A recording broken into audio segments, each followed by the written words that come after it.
नमस्कार स्टूडेंट्स, मैं तौफीक खान आपका अपनी क्लास में बहुत बहुत स्वागत करता हूं।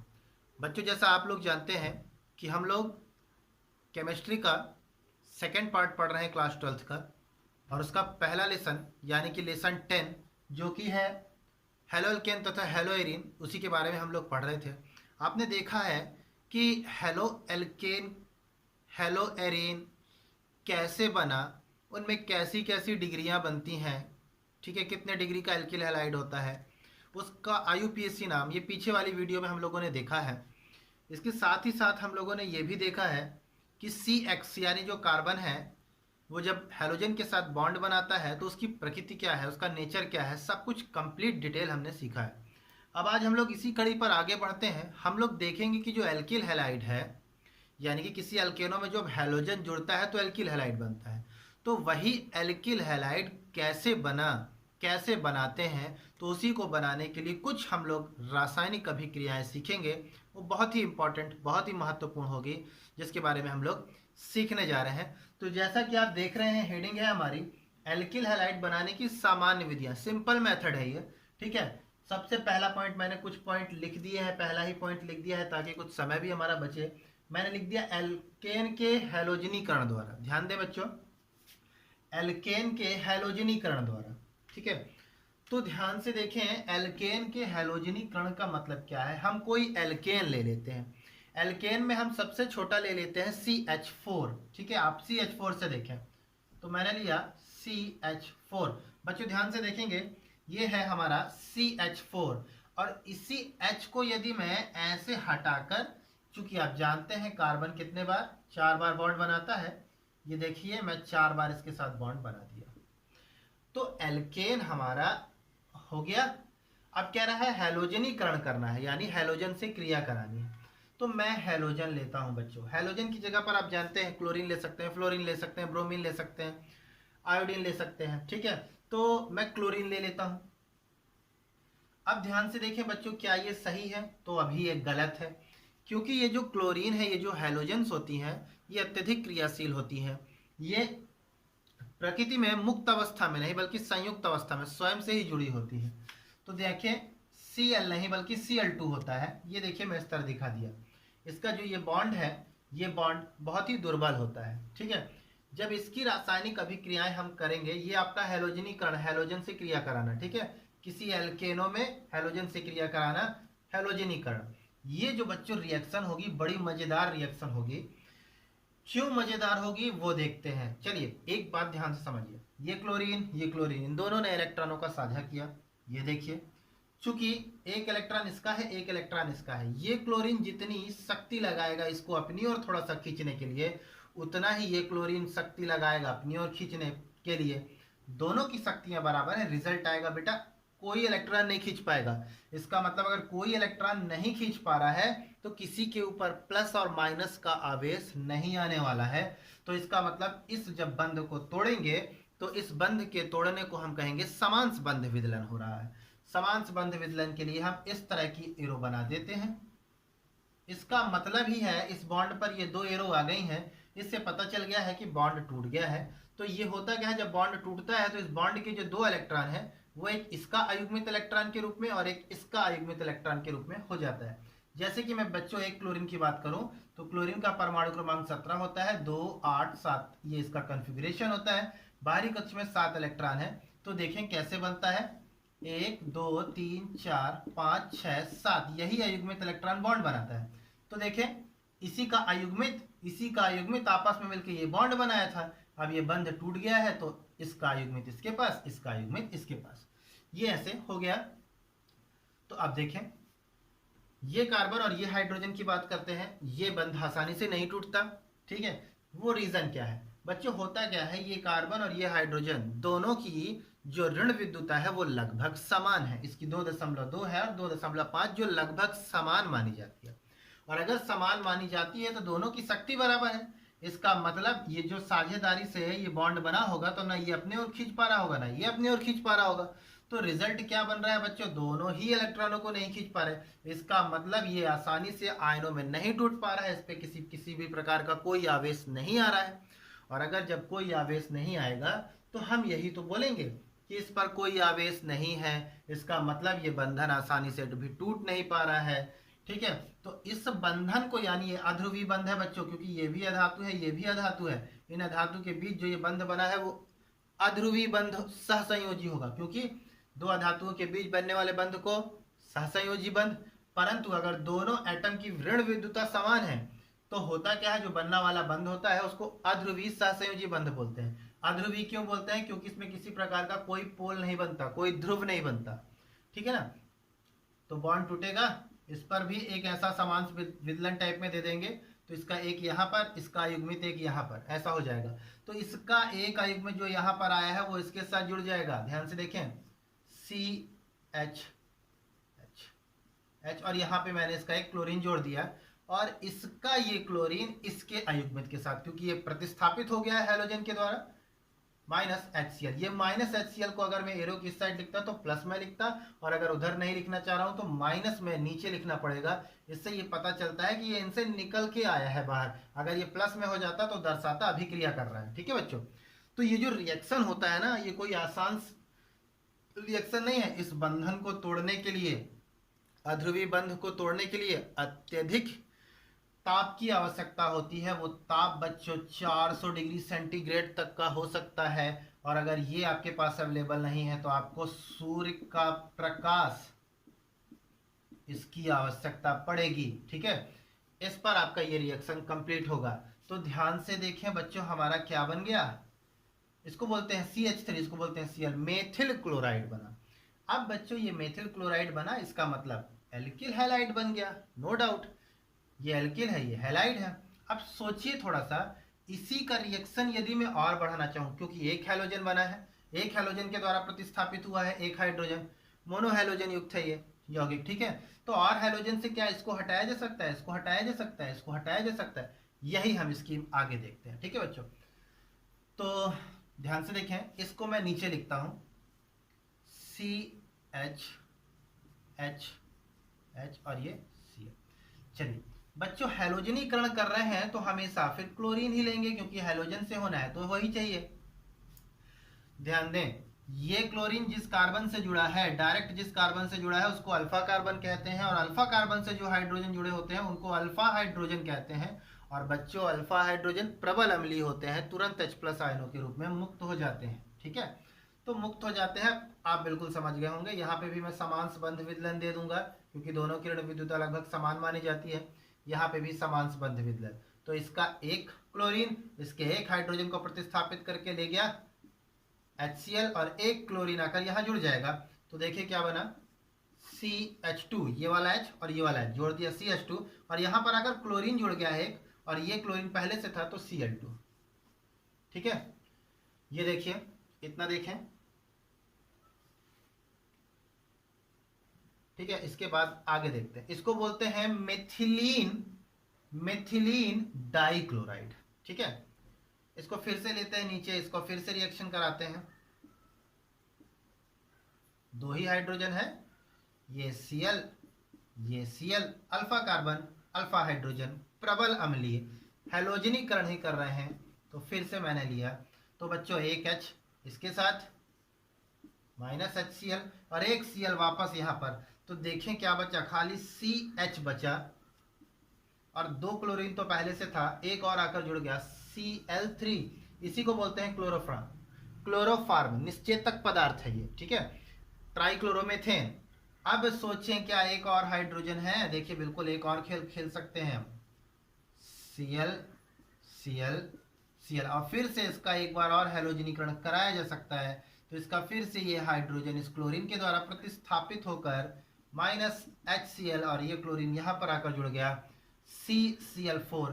देखिए एक स्टेप ये भी मैंने कर दिया, आप इसको भी कर दें तो भी सही है, आगे बढ़ाना चाहते हैं तो भी ठीक है, आगे बढ़ाना चाहते हैं तो भी ठीक है। ये देखिए लास्ट में इसके आगे नहीं बन सकता, क्योंकि आप यहाँ पर देख रहे हैं एक कार्बन की सिर्फ 4 वैलेंसी होती है, और चारों पर आपने क्लोरीन यानी पॉलीहैलोजन युक्त यौगिक बना डाला है। और ये हमारा जो पहला टॉपिक हम पढ़ रहे थे, इसे औद्योगिक विधि के नाम से भी जाना जाता है, बहुत इंपॉर्टेंट है बोर्ड पेपर के लिए। ध्यान दें बच्चों, रिएक्शन जब भी लिखी जाती है, हर रिएक्शन में अभिकारकों का नाम तथा उत्पाद का नाम लिखा जाता है। इसका मतलब आप यहाँ पर मेथेन लिखेंगे, यहाँ पर डाइक्लोरीन लिख सकते हैं, क्लोरीन लिख सकते हैं, इसका नाम है मेथिल क्लोराइड। फिर इसको वैसे ये बना मेथिल क्लोराइड ही है, इसको बोलते हैं मिथिलीन डाइक्लोराइड। मिथिलीन डाइक्लोराइड इसको बोलते हैं क्लोरोफार्म या ट्राइक्लोरोमेथेन। ठीक है, ये तो वही है, क्लोरोफार्म ही है, और इसको बोलते हैं कार्बन टेट्राक्लोराइड। तो थ्योरी कैसे लिखेंगे? एल्केनो में या एल्केनो का हैलोजनीकरण हम सूर्य के प्रकाश या तो 400 डिग्री सेंटीग्रेड के ताप पर करते हैं, जिसपे अध्रुवी बंध टूटता है, और इस दौरान वो किसी एक हैलोजन के द्वारा उस एल्केन का हाइड्रोजन प्रतिस्थापित होता है और एल्किल हैलाइड बनता है। ठीक है, इस तरह आप इसको बताएंगे। हाँ, और बच्चों मैं एक बार आप इसी क्लास के बीच में आपसे कहूँगा, मैं देख रहा हूँ कि जो भी मेरे व्यूवर्स हैं, जो भी मेरी वीडियो को देख रहे हैं, मैं उनसे यही कहूँगा कि बच्चों जल्दी से जल्दी आप चाहें तो क्या नहीं कर सकते, आपके पास हिम्मत है, हौसला है, आप सब कर सकते हैं। आप हर लोग कोशिश कीजिए कि मुझे 30 सब्सक्राइबर बढ़ाना है इस चैनल पर। बच्चों थोड़ा सा हेल्प, थोड़ा सा मदद आप करेंगे, हमारे चैनल पर जल्दी ही 1000 सब्सक्राइबर हो जाएंगे। आप किसी भी ज़िले से हों, किसी भी स्टेट से हों, अपनी क्लास के अपने फ्रेंड सर्कल पर ये चैनल पहुंचाएं। पहुंचाने के बाद उनसे सब्सक्राइब के लिए कहें। बहुत ही जल्दी हम लोगों की ऑनलाइन क्लासेस स्टार्ट हो जाएंगी। आप जान रहे हैं, जैसा मैं आपसे ये चीज़ बार बार कह रहा हूँ। बच्चों मेरा ऑलरेडी एक चैनल मोनेटाइज है, जिस पे मैं चाहूँ तो उस पर वीडियो डाल सकता हूँ, उससे अर्निंग कर सकता हूँ, नहीं, बट थोड़ा सा वीडियो क्लियर हो जाए, अच्छा हो जाए, इसीलिए मैं इस चैनल को यहाँ वापस लेकर आया हूँ। इस पर मैं आपको बहुत बेहतरीन ढंग से पढ़ा रहा हूँ, ताकि आप नीट लेवल की भी तैयारी कर सकें, आपको कोई भी परेशानी ना हो। तो आप सभी लोग इस चैनल को सब्सक्राइब करवाएं सबसे, ताकि जल्दी से जल्दी हमारी लाइव क्लासेस हो। और एक चीज़ और बोलूँगा कि मैं एक व्हाट्सएप का लिंक इस वीडियो के डिस्क्रिप्शन पर दूंगा, जो एक ग्रुप होगा। इस ग्रुप के अंतर्गत आप क्लास 12th की नोट्स भी प्राप्त कर पाएंगे, क्लास 12th की नोट्स भी प्राप्त कर पाएंगे। तो आप इस लिंक पर जाकर तुरंत जो है ग्रुप को ज्वाइन करते चलिए। ये व्हाट्सएप ग्रुप है, इसे आप ज्वाइन कर लेंगे। ज्वाइन करने के बाद इस लेसन के समाप्त होने के बाद आपको संबंधित नोट्स की या तो पीडीएफ या इमेज वाइज आपको उस ग्रुप में अवेलेबल हो जाएगी। आप उसको कॉपी पर नोट डाउन कर सकते हैं। और हाँ, सब्सक्राइबर कराना या सब्सक्राइब करवाना ना भूलें। आगे चलते हैं हम लोग इसी क्लास पर आगे। तो ठीक है बच्चों, इसका स्क्रीनशॉट ले लिए, आगे चलते हैं। आगे चला जाएगा। देखिए, अब इसी में हम रासायनिक समीकरणों में अब हम दूसरा देखते हैं। चलिए, एल्कीनो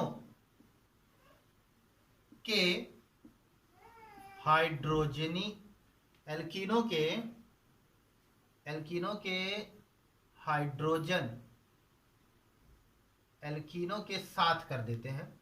एल्कीनो के साथ हाइड्रोजन हैलाइड की अभिक्रिया।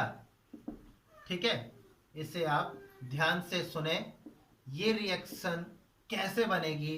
बहुत ही जबरदस्त रिएक्शन है बच्चों। रिएक्शन कभी भी नहीं रटना है, रिएक्शन रटा तो उसको आप भूल जाएंगे। बस समझिए, आपके पास समझ लीजिए बोर्ड में आ गया, बोर्ड पेपर में पूछा क्या होता है जब एल्कीनो के साथ हाइड्रोजन हैलाइड की अभिक्रिया होती है। तो बच्चों फर्स्ट ऑफ ऑल आपको एल्कीनो का फार्मूला पता होना चाहिए। एल्कीन लास्ट में इन आया है, इसका मतलब वो संतृप्त हाइड्रोकार्बन नहीं होगा। एल्कीन शब्द जब भी आया तो वो किसी दो कार्बन के बीच में डबल बॉन्ड की बात करेगा। एल्काइन शब्द आया तो वो किसी दो कार्बन के बीच में ट्रिपल बॉन्ड की बात करेगा। ठीक है, तो ये कितने की बात करेगा? डबल की। एक एग्जांपल उठाता हूं मैं, सी डबल बॉन्ड सी। ठीक है, अब क्या देखेंगे, ये 4 बार बॉन्ड बनाता है तो 2 बार और बनाएगा। इसको मैं हाइड्रोजन के साथ सेटिस्फाई करता हूं और इसको भी हाइड्रोजन के साथ सेटिस्फाई करता हूं। Hydrogen halide, hydrogen H, halide की जगह पर क्लोरीन हो सकता है, ब्रोमीन हो सकता है। लीजिए मैंने ब्रोमीन ले लिया। ठीक है, तो बच्चों क्या होगा, अब आप देख रहे हैं यहां पर एक पाई बॉन्ड मिलेगा। कार्बन और कार्बन के बीच में डबल बॉन्ड है, एक पाई बॉन्ड क्षीण होता है, कमजोर होता है, तो तुरंत वो बॉन्ड बच्चों टूट जाएगा। ठीक है, और जब वो टूटेगा तो मैं देखिए क्या करते हैं अपन, ये भी कार्बन उतना ही शक्तिशाली है जितना ये कार्बन है, तो बंधन को तोड़ने के लिए एक एरो का इस्तेमाल करते हैं। ये ऐसे घुमा दिया मैंने, ये एरो बच्चों, एरो का फेस इधर भी हो सकता था। उसका रीजन ये है क्योंकि ये भी कार्बन है और ये भी कार्बन है, तो हम किसी भी तरफ कर सकते थे। मेरी इच्छा हुई, मैंने एरो को इधर की ओर घुमाया।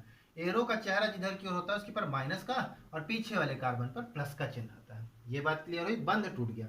इसके बाद फिर इधर चलते हैं। ये हाइड्रोजन ब्रोमाइड है। चूंकि आप जानते हैं कि ब्रोमीन ऋण विद्युती है, ठीक है, तो ये माइनस और ये प्लस ऐसे सिंबल को दर्शाएगा। तो ये वाला जो माइनस है वो इस प्लस के पास आ जाएगा बच्चों, और ये वाला हाइड्रोजन इस माइनस के पास आएगा। आएगा, ध्यानपूर्वक समझिएगा, क्योंकि प्लस माइनस की ओर अटैक करता है, ये जोड़ता है, और माइनस प्लस की ओर। तो मैं जोड़ता हूं, ये इसको मैं इधर ले आता हूं, तो बना CH2, ये CH2 है, Br, और क्या बचा CH3। ठीक है, एक मिनट, इधर से देखते हैं इसको, ऐसे करके नीचे से। तो ये प्लस है, प्लस पर आएगा माइनस, CH2 पहले से था, Br आकर जुड़ा, और ये बचा CH2 और एक हाइड्रोजन और जुड़ा तो बन गया CH3। अब इसको सीक्वेंस के रूप में लिखना चाहते हैं। सीक्वेंस इसलिए बेटा क्योंकि वैज्ञानिकों का कहना है कि जो ऋण विद्युतीय एलिमेंट्स होता है उसको हमेशा दाईं ओर लिखा जाता है। तो यहाँ सबसे ज्यादा ऋण विद्युतीय Br है, तो इसको सबसे ये वाला छोड़ सबसे लास्ट में लिख दीजिए। तो इसको अपन ऐसे लिख सकते थे, और ऐसे भी लिख दिए तो गलत नहीं है, CH3 CH2 Br। ये प्रोडक्ट बन रहा है, इसको एथिल ब्रोमाइड कहते हैं। ध्यान दे बच्चों, ये तो आपका ऐसे हो गया। इस एल्कीन को सममित एल्कीन कहते हैं। सममित एल्कीन, सममित एल्कीन किसको बोलते हैं? जब दो कार्बन होंगे, उस दो कार्बन के बीच अगर डबल बॉन्ड है और उसके पीछे, यानी देखिए मेरी बात समझिए, एक ये कार्बन है, एक ये कार्बन है, इस कार्बन के बीच में बॉन्ड है, दो बॉन्ड, और इसके पीछे यदि हाइड्रोजन की संख्या और इसके पीछे यदि हाइड्रोजन की संख्या समान है तो सममित एल्कीन होगी। और अगर वो दो कार्बन जिसमें डबल बॉन्ड है उसके पीछे यदि हाइड्रोजन की संख्या समान नहीं है तो वो असममित एल्कीन होगी। तो आप देखें, ये दो कार्बन है, इसके बीच में डबल बॉन्ड, इसके पीछे दो हाइड्रोजन, इसके पीछे दो हाइड्रोजन, इसका मतलब ये सममित एल्कीन है। परंतु अगर सोचिए असममित एल्कीन आ जाए तो क्या होगा? जैसे एग्जाम्पल, इसको आप नोट कर लीजिएगा, इसका एग्जाम्पल देखते हैं, ठीक है। ये तो सममित एल्कीन था, सोचिए अगर असममित हो। एक एग्जाम्पल लेते हैं, CH3 CH double bond CH2, carbon 4 बार बंध बनाता है, एक इसके साथ बनाया है, एक इसके साथ बनाएगा, 2 और 2 इधर, 2 2 4 बॉन्ड बनाया है, बिल्कुल सही। बच्चों मैंने कहा ये हाइड्रोजन तो ऐसा है, देखिए ऐसा, वो तो बगल में लिखा है तो ऐसा। तो अब क्या दिख रहा है, ये कार्बन डबल बॉन्ड पर है, लेकिन इसके साथ दो हाइड्रोजन, इसके साथ एक हाइड्रोजन है। इसका मतलब असममित एल्कीन है, और असममित एल्कीन है तो इसके लिए एक वैज्ञानिक थे, उनका नाम था मार्कोनिकॉफ। तो ये रिएक्शन मार्कोनिकॉफ के अनुसार कैसे करेंगे? तो मार्कोनिकॉफ ने कहा था कि किसी असममित एल्कीन में हाइड्रोजन हैलाइड का, ये हाइड्रोजन हैलाइड है, हाइड्रोजन हैलाइड का ऋण सिरा उस कार्बन पर जुड़ेगा जिस पर हाइड्रोजन परमाणु की संख्या न्यूनतम होगी, उस कार्बन पर जुड़ेगा जिस पर हाइड्रोजन परमाणु की संख्या न्यूनतम होगी। तो ये तो पता है यही बॉन्ड टूटेगा क्योंकि पाई बॉन्ड है। तो कह रहा है, पहले इसको तोड़ लीजिए, हाइड्रोजन हैलाइड का ऋण सिरा कौन सा है? यही वाला, माइनस और ये प्लस, इसको जुड़ना है इन दोनों पर। अब वो क्या कह रहा है वैज्ञानिक? वो कहते हैं कि ये वाला सिरा उस कार्बन पर जुड़ेगा जिस पर हाइड्रोजन की संख्या कम है, तो इस पर 2 है, इस पर 1 है, तो निश्चित तौर पर ये यहाँ पर जुड़ना पसंद करेगा, और यहाँ पर जुड़ना पसंद करेगा। तो सोचो अगर एरो इधर की ओर घुमाना चाहें आप तो ये माइनस बन जाएगा, क्योंकि ये कार्बन दोनों समान है, एरो कहीं पे भी आप घुमा सकते हैं। लेकिन अगर ये हाइड्रोजन यहाँ पर सॉरी, इसको यहाँ आपने माइनस बनाया, तो जैसे इसको माइनस बनाया तो माइनस इसकी तरफ तो आ नहीं सकता, रिपल्सन हो जाएगा, वो यहाँ आएगा। तो इसीलिए इस नियमानुसार इस एरो को बच्चों हम इधर की ओर घुमाएंगे, तब ये माइनस बनेगा और तब ये प्लस बनेगा। तो ये वाला माइनस इस प्लस की ओर आ जाएगा। तो देखें क्या बन जाएगा, CH3, CH तो पहले से था ही, इसके साथ आ गया यहाँ पर Br, यहाँ पर Br लिख दीजिए, और फिर उसके बाद ये बचा क्या आपका CH2, CH2 में एक H आया, एक H आया, ये बन गया CH3। अब इसका नाम कैसे लिखना है भैया? नाम लिखने के लिए एक बहुत बेहतरीन तरीका, आप IUPAC पढ़े हैं तो देखें कैसे लिखेंगे। ये वाला Br किससे जुड़ा है? इस कार्बन से ना, देख लीजिए इस कार्बन से जुड़ा है, तो इसको नीचे लटका देते हैं, ये इसको ऐसे बॉन्ड में दिखा दीजिए। अब क्या है इसका IUPAC नाम? आपको कार्बन की काउंटिंग करना है, 1 2 3, 3 कार्बन है, दूसरे नंबर पर पूर्व लग्न है, तो इसको लिखेंगे 2 ब्रोमो, 1 2 3 प्रोपेन, ये इसका IUPAC नाम हो गया। ठीक है ना? तो आप देखें ऐसा, तो ये तो इफेक्ट हो गया मार्कोनिकॉफ के अनुसार। एक और वैज्ञानिक थे, मैं यहां पर लिख देता हूं, अकॉर्डिंग टू मार्कोनिकॉफ, ये मार्कोनिकॉफ के अनुसार हमारा नियम था। ठीक है, तो यही नियम अगर किसी दूसरे वैज्ञानिक के अनुसार देखना चाहे तो वो क्या होगा? देखिए वो नियम हो जाएगा, उसको बोलते हैं खरेस का प्रभाव, खरेस का प्रभाव। ठीक है, तो देखिए ये वाला जो रिएक्शन हुआ वो अगर ऐसे आता है तो वो मार्कोनिकॉफ में चला गया। अगर दूसरा मेथड है तो दूसरा मेथड के लिए बोलते हैं खरेस, खरेस प्रभाव। उसमें क्या उन्होंने कहा था? हाइड्रोजन हैलाइड का ऋण सिरा उस कार्बन पर जुड़ेगा जहां पर हाइड्रोजन की संख्या ज्यादा होगी। इसका मतलब ये वाला यहाँ की ओर जुड़ेगा, क्योंकि यहाँ 2 हाइड्रोजन, यहाँ 1, तो वो यहाँ जुड़ेगा। तो इनके अनुसार क्या हो जाएगा? CH3, C पहले से है, इसके साथ एक H है, तो ये वाला हाइड्रोजन यहाँ जुड़ जाएगा। खरेस प्रभाव मार्कोनिकॉफ के ठीक विपरीत है, तो ये वाला H यहाँ पर जुड़ेगा तो बन जाएगा CH2, ये CH2 पहले से था, इसकी जगह पर एक क्या के जुड़ा है? Br, according to Markovnikov. इसका नाम जानते हैं क्या होगा? इसका नाम होगा बच्चों 1 ब्रोमो प्रोपेन। ठीक है, तो ये आपका रिएक्शन हो गया, बहुत ही बोर्ड पेपर का उम्दा और इंपॉर्टेंट रिएक्शन। इसकी नाम के आधार पर भी पूछ लेता है, मार्कोनिकॉफ के अनुसार रिएक्शन को दर्शाइए या उनके नियम को बताइए, कभी कभी पूछ लेता है। ठीक है, तो हाँ चलिए अब आगे बढ़ते हैं हम लोग। ये हम लोगों ने दूसरा पॉइंट देखा और दूसरा पॉइंट कवर किया है। अब आगे देखेंगे, अब आगे देखते हैं हम लोग तीसरा पॉइंट। मान लीजिए हम करते हैं रिएक्शन एल्कोहलों, एल्कोहल तो जानते हैं, अभी बताता हूं मैं। एल्कोहलों की हाइड्रोजन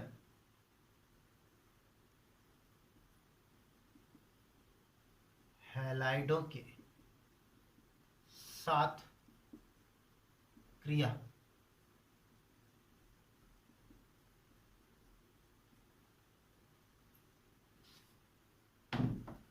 तो देखें एल्कोहल, एल्कोहल क्या होता है बच्चों?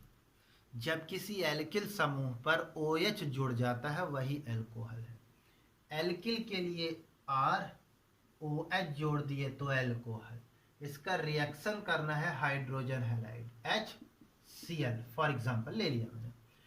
बच्चों अब आप देखें कि ये हिस्सा जब बंध टूटेगा तो ये ज्यादा ऋण विद्युती है, इस पर माइनस इफेक्ट, इस पर प्लस इफेक्ट निश्चित तौर पर आ गया। अब इधर चलेंगे, आप लोग IUPAC नाम जब पढ़ते रहे होंगे तो आपको बताया गया होगा कि COOH, CHO, OH और CN ये सभी क्रियात्मक समूह है। क्रियात्मक समूह क्रिया करने वाले अत्यधिक क्रियाशील होते हैं। ठीक है, तो देखें OH क्रियाशील है ना? OH अगर क्रियाशील है तो ये वाला बॉन्ड टूटेगा और एरो का चेहरा किधर की ओर होगा? क्रियात्मक समूह की ओर, क्योंकि वो ज्यादा ऋण विद्युतीय है। फ्लोरीन के बाद यही है माइनस प्लस, ये वाला जो OH है ये इस प्लस की ओर अटैक करेगा, बना देगा H2O, और ये वाला R इस प्लस की ओर चला जाए, माइनस की ओर चला जाएगा, तो ये वाला प्लस इस माइनस के साथ बॉन्ड बना लेगा RCl, एल्किल क्लोराइड। ठीक है, इसकी थ्योरी आप लिखेंगे, एल्कोहलों की हाइड्रोजन हैलाइड के साथ अभिक्रिया कराने पर एल्किल हैलाइड या एल्किल क्लोराइड, जो भी उतनी समय आप लिए हैं, यानी कि क्लोराइड, ब्रोमाइड, फ्लोराइड, आयोडाइड, जो भी है ना, तो ये रिएक्शन आप इसे स्क्रीनशॉट ले लीजिए। इसके बाद आगे देखेंगे हम लोग। अब चलिए आगे देखते हैं चौथा रिएक्शन। लिखते हैं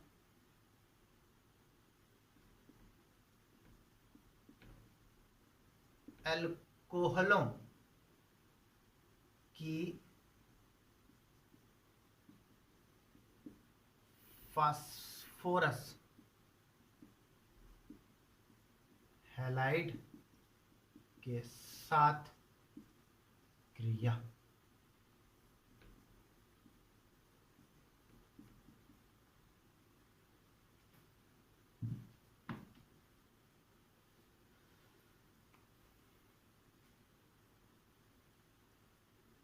तो ये है हमारी हेडिंग।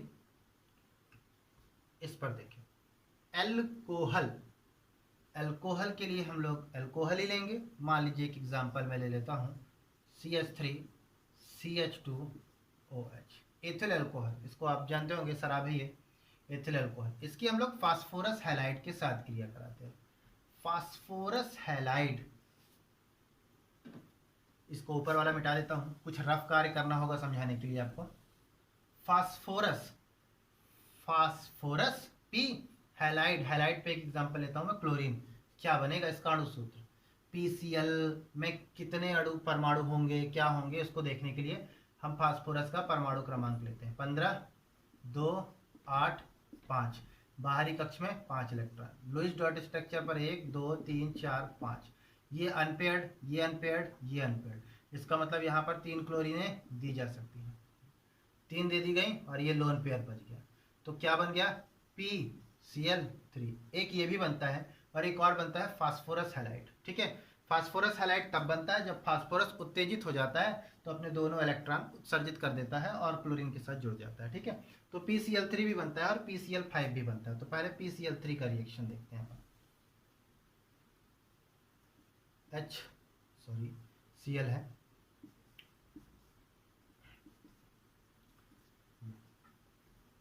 क्या देखा आपने? क्रियात्मक समूह है OH, बॉन्ड टूटेगा, नेगेटिव पॉजिटिव। इस पॉजिटिव को क्या चाहिए? नेगेटिव। नेगेटिव कहाँ से मिलेगा? ये क्रिया, ये माइनस वाला है, ये माइनस वाला है, ये माइनस वाला है। तो सोचें, इस पर बॉन्ड टूटेगा तो ये भी माइनस और ये प्लस। तो ये माइनस हो सकता है तो ये भी तो हो सकता था, ये भी तो हो सकता था। तो एक काम करते हैं, तीनों को हम तोड़ देते हैं। Minus plus, minus plus. Phosphorus पर कितने पॉजिटिव आ गए? 3 पॉजिटिव आ गए। इसको 3 पॉजिटिव चाहिए। और बच्चों ये 3 माइनस है, इसको 3 पॉजिटिव चाहिए। तो 3 माइनस के लिए इसको हम आगे 3 लगा देते हैं। तो ये वाला जो खंड है ये 3 पॉजिटिव बन गया। 3 पॉजिटिव 3 नेगेटिव को लेकर बाहर हो गया। 3CH3 CH2 Cl। अब बचा क्या? P के साथ क्या जुड़ेंगे? 3 OH, क्योंकि ये 3 लग गया है तो ये OH, ये भी तो 3 टाइम्स हो गए और 3 प्लस है। तो ये बनेगा P, लोन पेयर पहले से था ही, ये देखिए OH OH OH, ऐसे आके जुड़ जाएगा। ठीक है, अब इसको लिखें, अगर जोड़ते हैं तो देखिए जोड़ के क्या लिखते हैं। इसको लिखें अपन पूरा, जैसे लिखना चाहें, अणु सूत्र बनाना चाहें तो हम लिखेंगे H है अपने पास कितना? 1 2 3। ऑक्सीजन कितना? 1 2 3। OP कितना है? 1। ऐसे। लेकिन ये फार्मूला गलत हो गया। वैज्ञानिकों का कहना है कि जो ऋण विद्युती होते हैं सबसे दाईं ओर लिखे जाते हैं। तो यहाँ पर ऋण विद्युती सबसे ज़्यादा कौन है? O। तो ये सबसे दाईं ओर लिखा जाएगा O3। फिर उसके बाद फास्फोरस की बारी, फिर उसके बाद हाइड्रोजन की। ये बना प्रोडक्ट। ठीक है, तो ये जो है ये यहाँ पर लिखा जाएगा प्लस के बाद। इसका मतलब H3PO3, आर्थोफास्फोरस अम्ल। ठीक है, तो ये है रिएक्शन का मैकेनिज्म। रिएक्शन आपको समझ में आया होगा। एक दो बार और देखिएगा, बहुत अच्छे से समझ में आएगा। ठीक है, अगर आप रटते हो तो अलग बात है, फिर आप रटते होंगे कि भाई एथिल अल्कोहल फास्फोरस ट्राइक्लोराइड के साथ क्रिया करके आर्थोफास्फोरस अम्ल तथा एथिल क्लोराइड देता है। वो रटे तो अलग बात है, समझने का तो मजा ही कुछ और है। आगे देखते हैं, इसी का एक और एग्जांपल देखते हैं PCl5 के साथ। ठीक है, PCl5 के साथ इसी का एक एग्जांपल देखते हैं। तो मैंने बताया उत्तेजित अवस्था पर PCl5 भी बनता है, इसको बोलते हैं फास्फोरस पेंटाक्लोराइड। मेक एक एग्जाम्पल, ऐसा मैंने बना दिया PCl5, लिखा ऐसे जाता है PCl5, ऐसे लिखा जाता है, ठीक है। तो इसका रिएक्शन हम लोग कराते हैं उसी के साथ, CH3CH2OH प्लस PCl5, ये तो लिखा है, मान लीजिए ऊपर हो गया है, चलिए इधर लिख देते हैं CH3CH2OH, ये मिटा दिया, अब बराबर हो गया। इनका रिएक्शन जब इसके साथ हम करेंगे तो क्या बनेगा बच्चों, वो देखिए। ये जो खंड है ये इसके साथ एक खंड को लेके बाहर निकलेगा, CH3CH2Cl, एथिल क्लोराइड, हम वही तो पढ़ रहे हैं एल्किल हैलाइड बनाने के लिए, वो बन गया।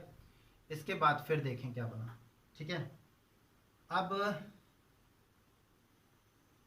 नेक्स्ट देखें, हाँ, इसका ये वाला हाइड्रोजन, ये बॉन्ड ऑक्सीजन के साथ तोड़ के इसके साथ चला गया, क्या बना HCl। इसके बाद अब क्या बचा, ये O, ध्यान से देखेंगे, ये O और ये फास्फोरस के साथ कितनी क्लोरीन जुड़ी है, 3, 1 2 3,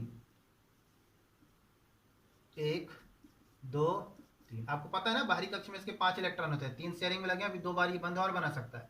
ऑक्सीजन कितने बार बंध बनाता है, ये भी 2 बार बंध बनाता है, क्योंकि आप देख चुके हैं ये ऑक्सीजन इधर इस कार्बन के साथ भी बनाया था और इस ऑक्सीजन हाइड्रोजन के साथ भी बनाया था। तो ये इसके साथ भी तोड़ दिया, इसके साथ भी तोड़ दिया, यानी 2 बार ये भी बनाएगा। और ये फास्फोरस ने ये क्लोरीन लूज किया है, ये क्लोरीन लूज किया है, 2 बार ये भी बनाएगा, इसके साथ ये डबल बॉन्ड के रूप में आ जाएगा। इसको बोलते हैं POCl3, ठीक है। इसका जो नाम है इसे कहते हैं फास्फोरिक क्लोराइड। इसका स्क्रीनशॉट लें।